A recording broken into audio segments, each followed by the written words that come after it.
Well, Governor Josh Stein, thank you so much for making time. Always good to see you. Let's get right into it here because you asked FEMA to extend its 100% cost share for 6 months for eligible costs related to Helene costs. So, for example, that would be a big focus of that is debris removal. Early this month, FEMA denied that extension, saying the increased level of funding is, quote, not warranted. Were you surprised to get that denial? Honestly, I was surprised. I was disappointed. I absolutely believe that North Carolina deserves to have 100% coverage of debris removal for another 6 months, and even 3 months is better than nothing at all. Here's the deal. The amount of damage that Western North Carolina experienced is without any precedent in North Carolina. The amount of debris that we have already removed from our waterways, our roads, is more than enough to fill 3,000 Olympic-sized swimming pools. Just millions of cubic yards of debris. We are nowhere near done. We think there may be as much uncollected as has already been collected. And the fact of the matter is the federal government has provided 100% reimbursement for debris removal in other storms, Katrina, Maria, Ike. This has happened before, and Hurricane Helene's impact on North Carolina is absolutely in keeping with the extent of damage those places, the states and Puerto Rico, experienced. And the fact of the matter is it's worth hundreds of millions of dollars potentially to the state. And every dollar that we don't get reimbursed by the feds for this is $1 less to help a small business, to help a homeowner.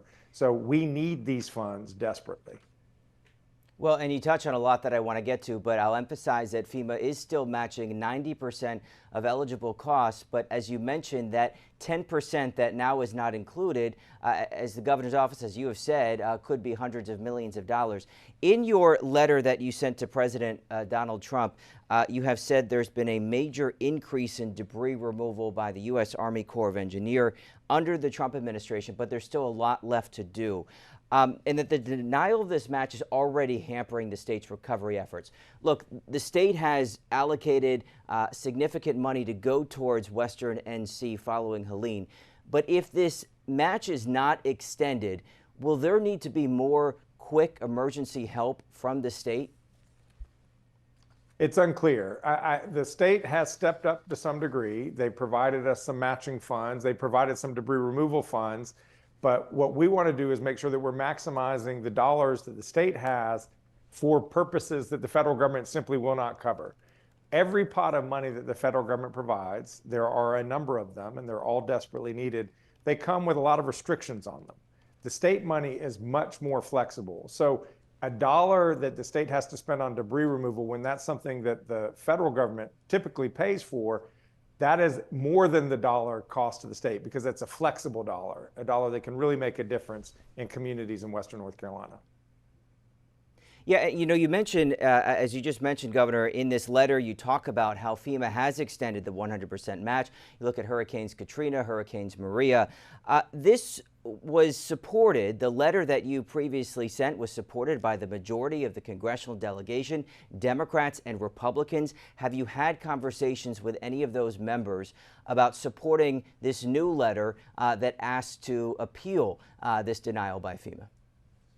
Yeah, we've been in touch with the delegations, and I expect that they will be supportive of this appeal. Obviously, it's up for them to ultimately decide that, but we've gotten encouraging words, indications from the congressional delegation. They were unanimous in supporting our request on the front end.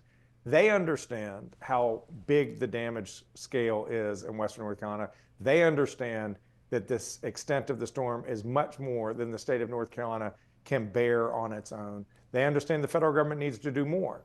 They helped us at the end of December last year get a $110 billion federal aid package, of which North Carolina got a portion. We don't know exactly what our share will be, plus 13 billion plus or minus a couple billion, which is kind of crazy to say that. But we just don't know because many of the agencies have not yet allocated North Carolina its state share. The EPA has and HUD have, but the other agencies have not yet. So we don't know what we're going to ultimately get. But what we do know is that we need many, many billions more from the federal government. I submitted a request for $11.5 billion in new appropriations, and $7.5 billion in allocations from previous appropriations. And we're urging our congressional delegation to be arm in arm with the state in making this request of Congress and then of the administration. Well, and I can tell you, I spoke with Republican Congressman Chuck Edwards, who represents Western NC, last week. He told me he would consider signing on to an appeal to this denial. Look, let me turn to this because, you know, recently we saw just last week the state of Arkansas, which had deadly tornadoes back in March. It received a rejection from the Trump administration on basically getting federal support. When you look at that, and there's been some reporting that FEMA may change and raise the bar for getting federal disaster assistance following a natural disaster, how concerned are you, and are you worried that the level of federal support won't be there that maybe it once was? There is no one in government, frankly, in the country who can feel a sense of security or certainty in what the federal government will do. I mean, the federal government has been changing its policies very quickly without a lot of explanation, even taking back money that they have contracted with the states to provide, and the states have made commitments based on those contracts. And so I don't think anyone can have any certainty. If FEMA were to change and substantially raise the bar of federal support to states after natural disasters, it will be a major setback because the scale of these storms are so vast. $60 billion is the amount of damage that Western North Carolina experienced from Hurricane Helene. The entire state budget of North Carolina for a year is $33 billion, just to give you a sense of the scale. So the only institution that has the resources adequate to help states recover is the federal government. You know, there has been obviously a significant increase in federal costs that have been incurred after natural disasters, given there's been so many natural disasters. There's been a call in the past for FEMA to kind of look at whether it needs to change. You know, you go back to 2019, the acting FEMA administrator said that the current federal spending on natural disasters is unsustainable. Is there more that a state can do, North Carolina in this case obviously, can do financially to prepare for these types of disasters? Well, we have to be resilient. We have to have updated flood maps. Part of the problem with Western North Carolina's experience with Hurricane Helene is, honestly, we didn't know what would happen with this amount of rain because it had not ever happened before in modern history. Eastern North Carolina, we have a better sense of what the flood mapping looks like, so we know how to encourage municipal property, businesses, and homeowners to take mitigation steps so that if there's a storm that comes, they can escape the feeling the brunt of that damage. A lot of times it's raising a building. A lot of times it's moving a building. These are things that we can do when we understand what might happen. We have been aggressively mapping Western North Carolina now in the wake of Hurricane Helene so that we can be better prepared in how we rebuild so that we are more resilient, so that if there is a rain event like this again, it will not have the same scale of damage. Well, Governor, this all comes as the Trump administration, there are serious conversations about whether to eliminate FEMA. You heard the Department of Homeland Security Secretary Kristi Noem say just a few weeks ago she will eliminate FEMA. Now, how that plays out, what it looks like even legally in terms of the congressional oversight and role in that is unclear. But does the state have the resources to operate or handle a natural disaster without FEMA, whether it's called FEMA or not having any sort of federal oversight, federal role in terms of natural disaster response? FEMA is imperfect. We all know that. We've all had our own frustrations with dealing with FEMA. I know individuals in Western North Carolina had frustrations. So we can make FEMA better without ending FEMA. FEMA plays an important role.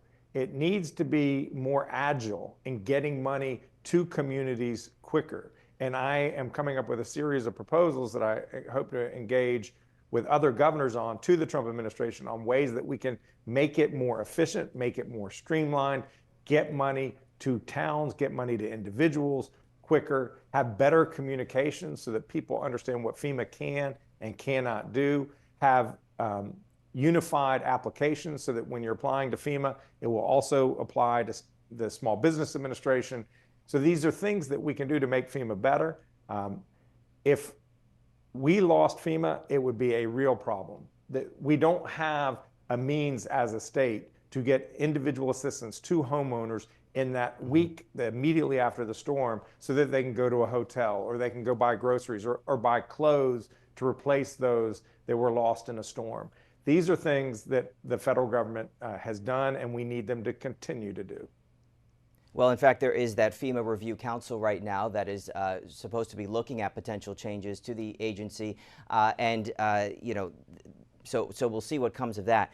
The state did recently get news from the Department of Housing and the Housing and Urban Development, which approved a $1.4 billion grant to help Western North Carolina. I know you were involved in that. I know there were members here in Congress from North Carolina, Republican and Democrat, including Senator Ted Budd, who wanted that. What will that mean for Western North Carolina? It's a really good sign. So North Carolina submitted our request, our action plan, to HUD faster than any other state that was impacted by Hurricane Helene. In fact, faster than any state after a major hurricane in at least a decade. So my administration, I've given them 4 values: urgency, focus, transparency, and accountability. So I want us to do everything as quickly as we possibly can.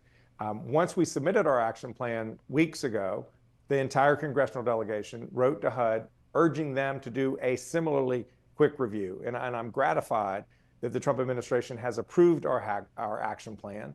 We now need to negotiate the contract. So we still don't have access to those dollars yet. That's why my partnership with the North Carolina General Assembly is so important, because they passed a $500 million, $524 million Hurricane Helene relief bill a couple months ago, which enables us to start on the housing reconstruction program this summer, whether or not the federal money has started. And so what we want to do is start home reconstruction this summer. If we waited until late fall to get started, which is quite typical, it's actually rare for housing programs to begin within a year of a storm. If we waited till the storm, which was September 27th, as you head into winter in Western North Carolina, you would lose an entire year of building season. So that was unacceptable to me. It was unacceptable to my team. And I'm gratified to see that the administration has acted quickly on our action plan.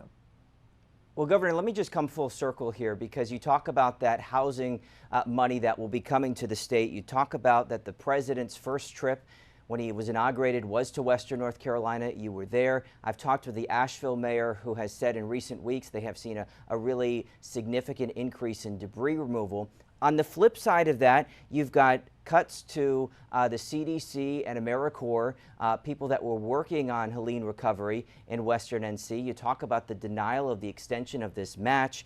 And then there are concerns from a number of local government officials that federal money isn't coming quick enough. You look at all of that. The president is marking 100 days in office on Wednesday. How do you grade the Trump administration's handling of Helene recovery? Well, I think you just, in your question, did a perfect synopsis of the state of the situation. There have been things like debris removal, where there has been renewed energy since the Trump administration came into power. But then to pay for that debris removal, they've now said that we're going to have to pay potentially up to hundreds of millions of dollars for the state to do it instead of the federal government.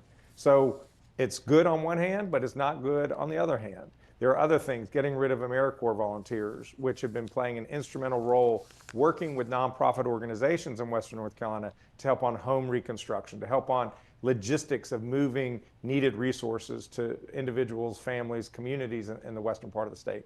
So there are things which we have concerns about, but then there has been speed with HUD approving the action plan. My job as the governor of North Carolina is to do everything I can for the people of North Carolina, including the folks in the western part of the state. So I'm going to urge the federal government to be my partner, to be the state's partner in this work. When they do right by Western North Carolina, I will thank them for that.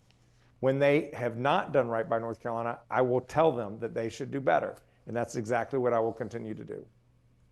Yeah, and it all comes as the Trump administration basically makes this argument that FEMA specifically, more power should be in the hands of local and state officials because they have a better control of this. How that plays out, we'll wait and see. Governor, real quick before I let you go, switching gears, as you know, Governor, one person was killed and 6 others were injured Sunday morning at a shooting on the campus of Elizabeth City State University. I know you've spoken with the chancellor and the police chief. Is there anything you can tell us about that shooting and your thoughts regarding that? Just heartbreaking. It was a campus party. Kids were having fun. We want kids to have fun in college. I have a child in college, but it should never, never devolve to violence. And unfortunately, some folks who were not students brought guns to this party, and bullets started flying. And tragically, a non-Elizabeth City State, a college student, but not Elizabeth City State, died. 4 others were shot. Fortunately, none of those appear to be life-threatening, but it's heartbreaking, and we've got to do better. Yeah, all thinking about that university campus, all of us here as well. Governor Josh Stein, appreciate your time as always, and please keep us updated what you hear from the White House on the request to appeal that denial. We surely will. Thank you for watching our YouTube channel. Let Spectrum News be your resource for balanced, in-depth political coverage, and click the subscribe button right here.